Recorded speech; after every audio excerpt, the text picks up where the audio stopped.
Assalamualaikum warahmatullahi wabarakatuh. Halo semuanya, semoga kita semua dalam keadaan sehat dan tetap semangat ya. Perkenalkan, nama saya Awaludin. Saya mahasiswa Universitas Ilmu Aslitum dari Fakultas Keguruan dan Ilmu Pendidikan, program studi Pendidikan Bahasa dan Sastra Indonesia. Pada video kesempatan kali ini, saya akan sedikit memaparkan hasil dari resumen tugas kelompok saya mengenai berbicara di depan umum, atau yang sering kita kenal dengan istilah public speaking.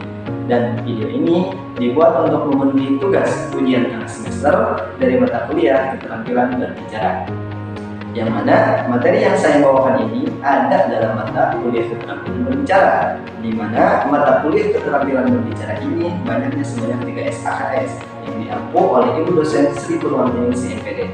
Sebelumnya saya ucapkan terima kasih kepada Ibu Sri Purwantiningsih MPD yang telah memberikan wawasan dan pengetahuan mengenai keterampilan berbicara kepada saya dan teman-teman yang lainnya.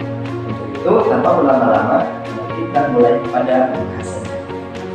Nah teman-teman, siapa di sini yang pernah merasa grogi kalau kali semua di depan banyak orang? Ya, tentunya semua orang pasti mengalami. Saya juga pernah. Tapi tenang, semuanya bisa dilatih.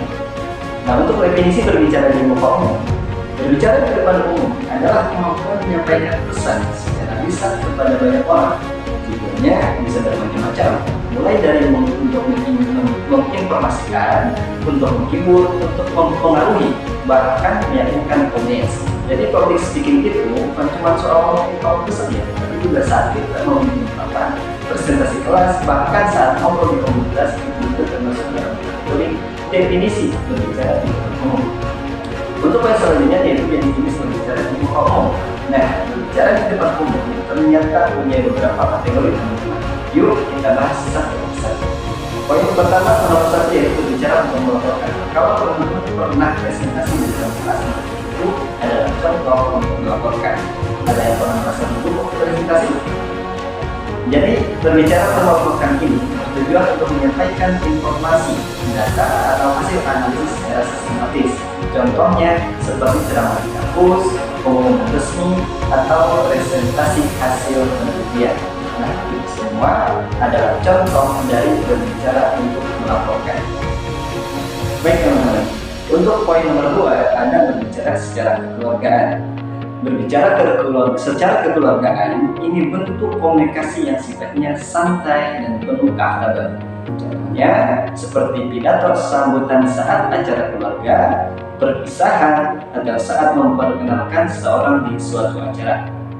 Untuk nomor 3 ada berbicara untuk meyakinkan. Berbicara untuk meyakinkan ini bertujuan mempengaruhi audiens supaya setuju atau mengikuti apa yang kita sampaikan. Misalnya pidato acara sosial, presentasi produk, atau negosiasi bisnis.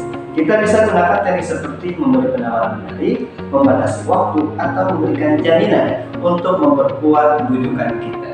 Dan nomor 4, berbicara untuk merundingkan. Berbicara untuk merundingkan ini tujuan utamanya bukan untuk mengambil hasil langsung, tapi untuk membuat keputusan bersama. Dalam berbicara untuk merundingkan, kita perlu mengutamakan kejelasan, ketertiban berpikir, penggunaan fakta, dan argumentasi yang logis.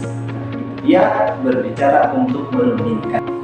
Baik teman-teman, ternyata kita harus mengetahui langkah-langkah merencanakan pembicaraan supaya pembicaraan kita efektif.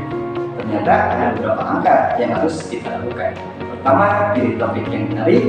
Kedua, batasi pokok pembicaraan agar tidak lebar. Ketiga, kumpulkan bahan-bahan pendukung. Dan keempat, susun bahan dan struktur yang jelas, mulai dari pendahuluan, isi, hingga kesimpulan. Dan kriteria berbicara yang baik dalam merundingkan. Dalam berbicara untuk merundingkan ada 5 kriteria penting yang harus diperhatikan, yaitu 1. Kejelasan atau tradisi, 2. Keteraturan, 3. Penggunaan bukti atau fakta evidence, 4. Argumentasi yang kuat, 5. Pikiran yang jujur dan terbuka, straight thinking.